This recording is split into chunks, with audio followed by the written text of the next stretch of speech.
बिस्मिल्लाहिर्रहमानिर्रहीम। अस्सलाम वालेकुम नाज़रीन कराम, मैं हूं मखदूम शहाबुद्दीन और आप देख रहे हैं मेरा फेसबुक और यूट्यूब चैनल। उम्मीद करता हूं आप सब लोग बखैर व आफियत होंगे और जहां भी होंगे अपने अहले खाना समेत खुश भी होंगे और महफूज भी। नाज़रीन कराम, इस वक्त निज़ाम बुरे तरीके से ना सिर्फ एक्सपोज हो रहा है बल्कि इस निज़ाम की वजह से मुल्क भी तबाही के दहाने पर पहुंच चुका है और हालात आउट ऑफ कंट्रोल हो चुके हैं। जिस तरह से ये मुल्क चल रहा है इस तरह से ये मुल्क मजीद चलने का मुतहम्मिल नहीं हो सकता। इस सब के अंदर जो सबसे अहम नुक्ता है वो पॉलिटिकल डायलॉग है जो इस वक्त खत्म हो चुका है।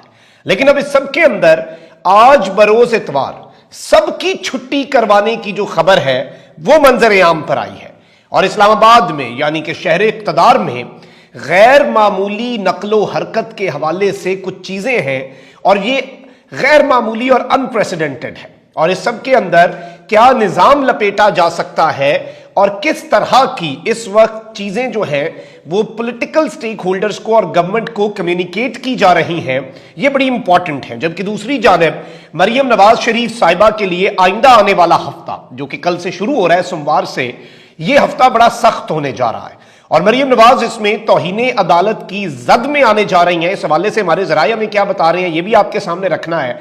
जबकि राजनपुर में ज़िमनी इंतखाब चल रहा है और वहां पर अवाम ने ताकतवरों के होश उड़ा के रख दिए हैं। ये तीन बहुत बड़ी अपडेट्स हैं, तीन बहुत बड़ी डेवलपमेंट्स हैं जो आपके सामने रखनी है। अच्छा नाज़रीन करम, इस वक्त मुल्क के अंदर जो सूरत हाल बन चुकी है, दहशतगर्दी की लहर, मुआशी दिवालियापन और इसके साथ साथ आपके मुल्क के अंदर पॉलिटिकल इंस्टेबिलिटी, ये तीनों चीजें जो है सियासी अदम इस्तेहकाम इसकी असल वजह है। लेकिन सियासी इस्तेहकाम खुद भी एक बहुत बड़ा मसला है। अब मामलात अनफॉर्चुनेटली सबके अंदर उस तरफ को जा रहे हैं जहां पे उस हवाले से बातें हो रही हैं जो नहीं होनी चाहिए, जो इंतहाई तशवीशनाक भी और अगर हो जाता है तो इंतहाई काबिल मजम्मत भी है। क्योंकि इस सब के अंदर सबकी छुट्टी की बात की जा रही है और इस सब के अंदर ये भी इस वक्त चीजें डिस्कशन में है कि गवर्नमेंट को भी ये चीज कम्युनिकेट की जा रही है कि अब आपको मामलात को हल करना होगा और ठीक अंदाज में लेकर चलना होगा।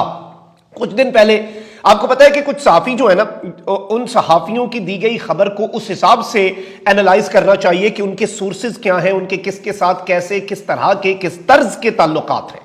अब आपको पता है कि मोहसिन बेग साहब जो है वो पहले खान साहब के साथ थे, फिर खान साहब के दौर के अंदर उनके साथ वो जो भी पूरा एक एपिसोड हुआ, उन्होंने बंदूक तानी, फिर वो छूट गए और सारी चीजें अपनी जगह। मोहसिन बेग साहब ने गुज़श्ता दिनों में भी एक बात कही थी, वो कौन है, उनका किस तरह का किरदार है, उनके किसके साथ अच्छे टर्म्स हैं, किसके साथ अच्छे ताल्लुकात हैं, ये चीजें तो वैसे ही बड़ी इंपॉर्टेंट हैं। उन्होंने एक बात कही थी जिसपे मैं समझता हूं कि वो सुर्ख दायरा लगा के या अपने हाईलाइटर से इस बात को हाईलाइट कर लेना चाहिए आने वाले वक्त में ताकतवरों के जो इस वक्त सोच है उसे समझने के लिए। उन्होंने एक बात कही थी कि अगर सब अभी बैठ के बात नहीं करते, अगर सारे स्टेक होल्डर्स जो हैं पॉलिटिकल वो एक साथ नहीं बैठते तो कोई बात नहीं, जेल में सब इकट्ठे हो जाएंगे, सबको उठा के जब जेल में डाला जाएगा तो वहां बैठ के बात कर लेंगे सारे, अगर अभी बात नहीं कर रहे। ये अब मैसेज किसे है और ये किस तरह का मैसेज है? अगर सारे पॉलिटिकल स्टेक होल्डर्स को जेल में डाला जाता है तो वो कौन डालता है? ये सवाल जाहिर बात है अपनी जगह खड़ा रहेगा। अब जाहिर बात है आपको पता है कि शहबाज शरीफ साहब भी ये बात कह चुके हैं कि आईएमएफ के साथ मुआहिदा, जाहिर बात है तमाम तर मामलात पूरे कर लिए गए हैं। किसी भी लम्हे आप ये खबर सुन सकते हैं कि आईएमएफ के साथ हमारा मुआहिदा हो सकता है। चाइना ने भी मदद कर दी आपको $700 मिलियन की। जैसे ही आईएमएफ का प्रोग्राम आएगा आपके जो अरब ममालिक हैं वो आपकी फौरी तौर पर मदद कर देंगे और किसी भी लम्हे आपको ये खबर मिल जानी है आपके स्टाफ लेवल एग्रीमेंट जो है वो आईएमएफ के साथ हमने कर लिया है। क्योंकि आईएमएफ कह रहा था कि आपने सूद की शरह बढ़ानी है, वो हम बढ़ा रहे हैं क्योंकि उसके अलावा पाकिस्तान के पास अब ऑप्शन कोई नहीं है ना। एक बड़ा एक्सपीरियंस बंदा आया तो जो कहता है मेरा पूरी जिंदगी का आईएमएफ के साथ मुज़ाकरात का तजुर्बा है, मैं ये कर दूंगा, मैं वो कर दूंगा, फलां ढिमकां। मुल्क की बर्बादी की उसने सिर्फ और सिर्फ डार्क इकोनॉमिक्स जो है वो इस वक्त पाकिस्तान के लिए डार्क इकोनॉमिक्स बन गई। ये सारी चीजें हम सब ने देखी। अब जो ज़िमनी बजट है वो भी आपको पता है कि पास हो चुके हैं, तो ये सारी चीजें अब अपनी जगह। अब इस चीज को और जो मैंने पहले आपके सामने रखा उस चीज को आप इस बैकड्रॉप में रखें और जो इस वक्त वैसे भी आपको पता होगा कि मुख्तलिफ मुख्तलिफ तरीकों से जो पैगामात भेजे जा रहे हैं, मुख्तलिफ चीज़ें आ रही हैं। आप देख लें कि हमारे दोस्त राजा फैसल साहब ने कल भी जिक्र किया, उन्होंने भी एक बात कही कि मसला है कि 2 सूबाई असम्बलियों के इंतखाबात पे जो खर्चा आ रहा है वो पूरे मुल्क में जनरल इलेक्शंस के 75% खर्चे के बराबर है। बदतरीन मुआशी हालात के पेश नज़र मुख्तदर हल्के ये सोच रहे हैं कि जनरल इलेक्शन हो जाए तो फिर हम डबल खर्चे से बच सकते हैं। वो अप्रैल में हो या अक्टूबर, मफाहमत से ये तय करना बाकी रह गया, लेकिन ये डिसाइड हो चुका है कि अब सब कुछ एक ही वक्त पे किया जाएगा। अब मोहम्मद मालिक साहब हैं, सीनियर सहाफ़ी हैं, अहम लोगों से इनके राब्ते भी हैं, इससे पहले भी इस तरह की इनसाइड्स दे चुके हैं। ताकतवरों के हवाले से भी जो इनसाइड न्यूज़ है वो मालिक साहब के थ्रू हम तक पहुंचती रही है। इन्होंने जियो न्यूज़ के प्रोग्राम में बैठ के कुछ बातें कही हैं और मैं समझता हूँ ये बातें बहुत इंपॉर्टेंट है। मैं आता हूँ मरीम नवाज पे, तौहीन अदालत पे भी और राजनपुर वाले मामलात पे भी, वो बहुत इंपॉर्टेंट और इंटरेस्टिंग डेवलपमेंट्स हैं, लेकिन ये सबसे ज्यादा इंपॉर्टेंट है। इन्होंने कहा कि ताकतवर हल्के जो है, लुबे लुबाब ये है बात का कि IMF प्रोग्राम का इंतजार कर रहे हैं कि जैसे ही IMF का प्रोग्राम हो गया, जैसे ही IMF के साथ आपका मुआहिदा हो गया, तो उसके बाद सियासी जमातों को कहा जाएगा कि अब बैठें और आपस में कोई बात करें। और ये बेसिकली उन्हें कहा जाएगा कि आप निगोसिएशन करें, इलेक्शंस के लिए आप बैठें और किसी नतीजे पे निकलें। सुप्रीम कोर्ट ऑफ पाकिस्तान में आपको पता है कि ऑलरेडी केस लगा हुआ है, 9 रुकनी बेंच हो या चाहे फुल कोर्ट हो, मामलात ऑब्वियसली बड़े वाज़ेह हैं कि 90 दिन से तो आगे नहीं बढ़ सकते और मामलात अब बहुत अजीबो गरीब भी होने जा रहे हैं। और 90 के ये 90 दिन, 91 तो दूर की बात, 90.5 भी नहीं हो सकते। और IMF प्रोग्राम के बाद अब ये बड़ी इंपॉर्टेंट चीज़ है कि ये सिर्फ IMF प्रोग्राम के बाद पॉलिटिकल स्टेक होल्डर्स को बातचीत का कहा नहीं जाएगा, बल्कि अगर नहीं होती बातचीत और अगर किसी नतीजे पे नहीं निकलते तो इन्होंने कहा है, जाहिर बात है कि कहने के बावजूद इकट्ठे नहीं बैठते तो सबको चुप करवा दिया जाए ताकि वो फिर कोई बात ना कर सकें और उसके बाद एक नया हल जो है, एक नया आप कह लें कि पाकिस्तान के मसाइल का हल, वो मार्केट में लाया जाएगा।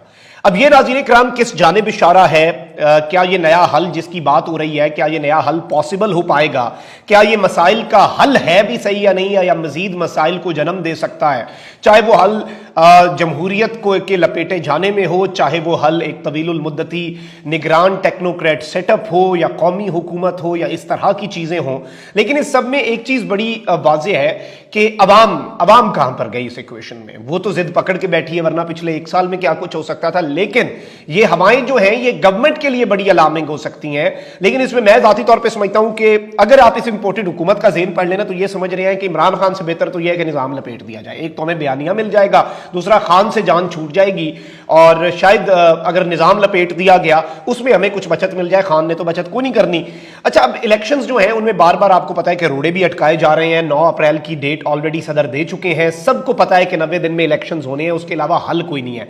अब मसीही बिरादरी जो है उसकी तरफ से एक बड़ी दिलचस्प सी दरख्वास्त जो है और सदर की तरफ से जो डेट बदलने की बेसिकली एक दरख्वास्त उन्होंने की है और इसमें सैमुअल प्यारा है, इनकी जानिब से सुप्रीम कोर्ट में एक दरखास्त दायर की गई है जिसमें मौक़िफ़ इख्तियार किया गया है कि पंजाब और KP में आम इंतखाबात से मसीही बिरादरी के हुकूक भी जुड़े हैं।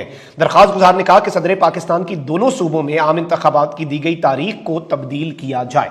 9 अप्रैल मसीही बिरादरी के मजहबी त्यौहार ईस्टर का दिन है और दोनों सूबों की मसीही बिरादरी ईस्टर के त्यौहार में मसरूफ होगी।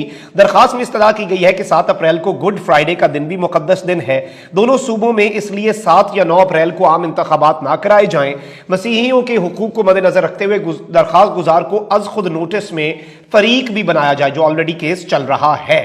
अच्छा, इस सब के अंदर मैं समझता हूं कि उनका मुतालबा अपनी जगह ठीक है। ईद वाले दिन या किसी भी दिन अगर हमारे लिए भी बड़ा मुश्किल हो, हम किसी भी मुल्क में रह रहे हो, अगर हमारे किसी मजहबी त्यौहार या रिलीजियस कमिटमेंट वाले दिन पे कुछ ऐसा काम हो जिसमें हम स्टेक होल्डर्स हों पॉलिटिकल प्रोसेस का, लेकिन मैं ये समझता हूं कि इस दरखास्त की वजह से इलेक्शंस आगे तो नहीं हो सकते। कॉन्स्टिट्यूशन वाज़ेह है, 7 को नहीं हो सकते, 9 को नहीं हो सकते, चले 8 को कर ले, 10 तक भी ना जाए तो ज्यादा बेहतर है। और इस सब में 90 डेज वाला जो मामला है ना वो बहुत क्लियर है और वो सबके सर पे एक तलवार लटकेगी। अच्छा, मैं यहां पर आपके सामने कुछ और अपडेट्स भी रख दूं। मरियम नवाज जो है उन्होंने तौहीन अदालत की नेशनल टेलीविजन पर PTV पर रियासत के टीवी के ऊपर तस्वीरें चलाई हाजिर सर्विस सुप्रीम कोर्ट के जजेस की। उसके बाद एक सवाल हो रहा था कि क्या मरियम नवाज से सब डरते हैं कि मरियम नवाज के खिलाफ तौहीन अदालत नहीं हुई? इमरान खान ने 1% भी नहीं किया जो मरियम ने किया है और इमरान खान को ज़ेबा चौधरी वाले मामले में खज्जल ख्वार करके रख दिया। अब इस सब में एक नई खबर आई है और जो आने वाला हफ्ता है इसमें मरियम नवाज शरीफ साहिबा पे इस्लामाबाद के हलकों में ये बात डिस्कस हो रही है कि मरियम नवाज पे कंटेम्प्ट लगेगा, तौहीन अदालत लगेगी और सुप्रीम कोर्ट की तरफ से मरियम नवाज को एक नोटिस जो है वो भी दिया जा सकता है। ये नोटिस जो है ये मरियम साहिबा को सर्व किया जा सकता है। अब इमरान खान साहब जो है उनके खिलाफ केसेस ज़ेरे इल्तवा हैं, हर किस्म का केस है। एट द सेम टाइम आपको पता है खान साहब के खिलाफ, और 36 केसेस के अंदर इमरान खान साहब की गिरफ्तारियां तो ये कर सकते हैं, लेकिन वहीं दूसरी जानिब आवाम जिद पकड़ के बैठी है। आप राजनपुर का इलेक्शन देख लें, सब लोग वहां पर निकल रहे हैं, लोग नहीं मान रहे, लोग जिद पकड़ के बैठ गए हैं, लोग डट गए हैं, लोग आपको टक्कर दे रहे हैं और टर्न आउट बहुत ज्यादा है। कैंप्स में चले जाएं, आपको कैंप्स देखकर वाज़ेह हो जाएगा कि कौन जीत रहा है। अलबत्ता रात गए पीटीआई के हामियों को उठाया गया, जो कॉर्नर मीटिंग्स कर रहे थे उन पर मुकदमात बनाए गए, एक पीटीआई रहनुमा के घर पर हमला किया गया, ये सब कुछ वहां पर किया जा रहा है। लेकिन इस सब के बावजूद वाज़ेह हो चुका है कि लैंडस्लाइड विक्ट्री, क्लियर विक्ट्री किसकी है। और इस सारी विक्टिमाइजेशन के बावजूद, इमरान खान की किरदार कुशी की मुहिम्मात के बावजूद, लेकिन अब जाहिर बात है रिजल्ट्स में तो जो मर्जी कर लिया जाए, लेकिन एक चीज वाज़ेह है कि अगर मेरिट पर चीजें होती हैं तो फिर मामलात बड़े वाज़ेह, बड़े क्लियर और बड़े सादा होंगे। उन्हें समझने में मुझे नहीं लगता कि ज्यादा किसी को समझने की जरूरत होगी, समझने की कोशिश भी। इस वक्त एवरीथिंग इज क्लियर, सबके लिए सब कुछ बहुत वाज़ेह, बहुत क्लियर हो चुका है।